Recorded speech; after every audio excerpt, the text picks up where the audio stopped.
नहीं देखा, मैं रिक्वेस्ट करूंगा कि डिस्क्रिप्शन में दिए हुए लिंक पर जाकर नक्षत्र का प्रथम पार्ट जरूर देख लें। तो आज हम देखेंगे 12 माह हमारे कौन कौन से हैं, तिथि हमारी कौन कौन सी है, पक्ष जो शुक्ल पक्ष और कृष्ण पक्ष ये किस प्रकार होते हैं, जो मास के नाम रखे गए हैं वो किस प्रकार रखे गए हैं, नक्षत्र से उनका क्या संबंध है, और अंत में हम देखेंगे जो सबसे ज्यादा इम्पोर्टेंट है कि कुंडली को देखकर आप तुरंत कैसे 2 मिनट में ये बता पाएंगे कि जातक का जन्म किस पक्ष में, शुक्ल पक्ष में या कृष्ण पक्ष में, किस पक्ष में जातक का जन्म हुआ है, जातक के जन्म वाले दिन तिथि कौन सी थी, ये भी आप कुंडली को देखकर 2 मिनट में बता सकेंगे। तो ये आज का एपिसोड बहुत ही ज्यादा महत्वपूर्ण होने वाला है, तो बने रहें अंत तक। शुरू करते हैं सबसे पहले तिथि से। मित्रों, कुल में 16 तिथि है। प्रतिपदा से चतुर्दशी तक 14 तिथि और अमावस्या और पूर्णिमा शुरू होती है प्रतिपदा से। प्रतिपदा द्वितीय, तृतीय, चतुर्थी, पंचमी, षष्ठी, सप्तमी, अष्टमी, नवमी, दशमी, एकादशी, द्वादशी, त्रयोदशी और चतुर्दशी, ये 14 तिथि हुई। और उसके अलावा 2 है अमावस्या और पूर्णिमा। तो अमावस्या के बाद प्रतिपदा से पूर्णिमा की ओर जब हम जाते हैं तो उसे हम शुक्ल पक्ष कहते हैं। वहीं पूर्णिमा के बाद प्रतिपदा से अमावस्या की ओर जब हम जाते हैं तो उसे कृष्ण पक्ष कहते हैं। तो ऐसा क्यों? सबसे पहले ये मालूम होना चाहिए हमें कि शुक्ल का अर्थ होता है सफेद और कृष्ण का अर्थ होता है काला। जब हम पूर्णिमा की ओर जाते हैं तो पूर्णिमा जो है वो प्रकाश का प्रतिबिंब है। तो जब हम पूर्णिमा की ओर जाते हैं तो उसे शुक्ल पक्ष कहा जाता है। वहीं अमावस्या जो है अंधकार का प्रतीक है, इसीलिए अमावस्या की ओर जाते हैं तो उसे कृष्ण पक्ष कहते हैं। एक मास में शुक्ल पक्ष के प्रतिपदा से शुरू होकर अमावस्या पर खत्म किया जाता है। तो कुल में एक मास में 30 तिथि होती है। प्रतिपदा से चतुर्दशी, फिर पूर्णिमा, फिर प्रतिपदा से चतुर्दशी और अंत में अमावस्या।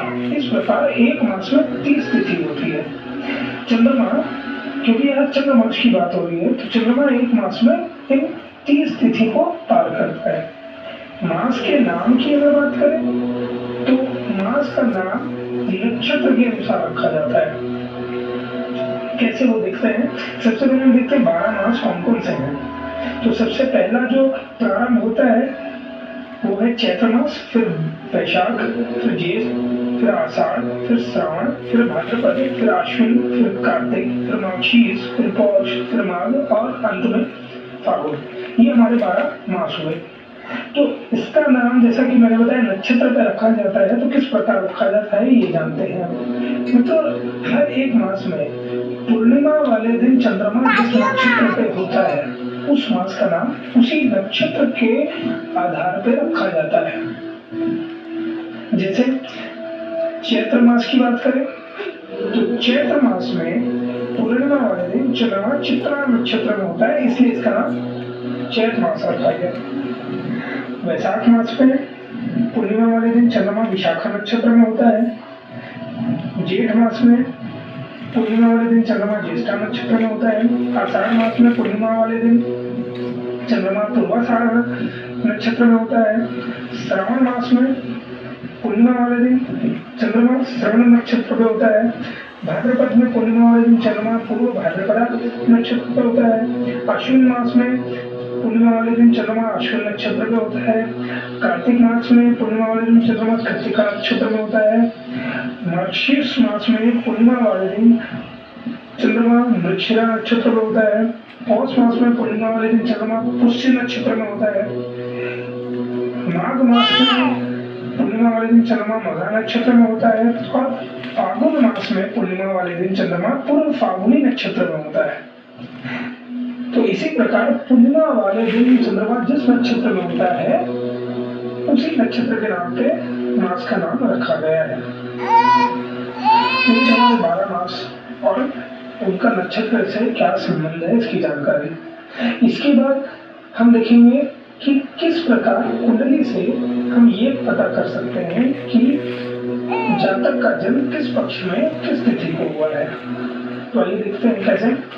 तो जैसा कि मैंने बताया कि चंद्रमा एक मास में 30 तिथि को पार करता है, प्रतिपदा से चतुर्दशी, उसके बाद पूर्णिमा, फिर प्रतिपदा से चतुर्दशी और अमावस्या। तो एक मास में चंद्रमा 12 राशि को भ्रमण करता है। इसका मतलब 360 अंश पूरा करता है एक मास में।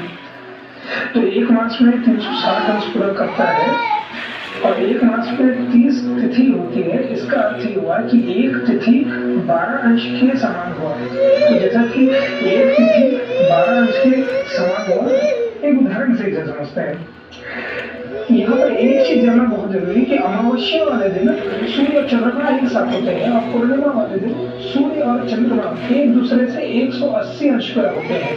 तो उदाहरण कुंडली में सूर्य मेष राशि पर 20 अंश पे है और चंद्रमा कर्क राशि पर 12 अंश पे है। तो हमें सूर्य और चंद्रमा की दूरी निकालनी है सबसे पहले। तो दूरी निकालने के लिए क्या करेंगे, हम देखेंगे चंद्रमा सूर्य को कितने अंश पार कर चुका है। सूर्य 20 अंश पे है और चंद्रमा कर्क राशि में 12 अंश पे है। तो सूर्य मेष राशि पर 20 अंश पे है, चंद्रमा को सबसे पहले मेष राशि पर 10 अंश पार करना पड़ा। मेष राशि के बाद वृष राशि के 30 अंश और मिथुन राशि के भी 30 अंश को पार करना पड़ा। उसके बाद कर्क राशि पर भी 12 अंश पार करके चंद्रमा कर्क राशि में 12 अंश पर है। तो कुल दूरी कितनी हुई, 10 अंश प्लस 30 अंश प्लस 30 अंश प्लस 12 अंश, अर्थात 82 अंश की दूरी हुई सूर्य और चंद्रमा की। 12 अंश की दूरी पर एक तिथि का निर्धारित किया गया है। 82 अंश की दूरी पर हुआ 6 तिथि और 10 अंश।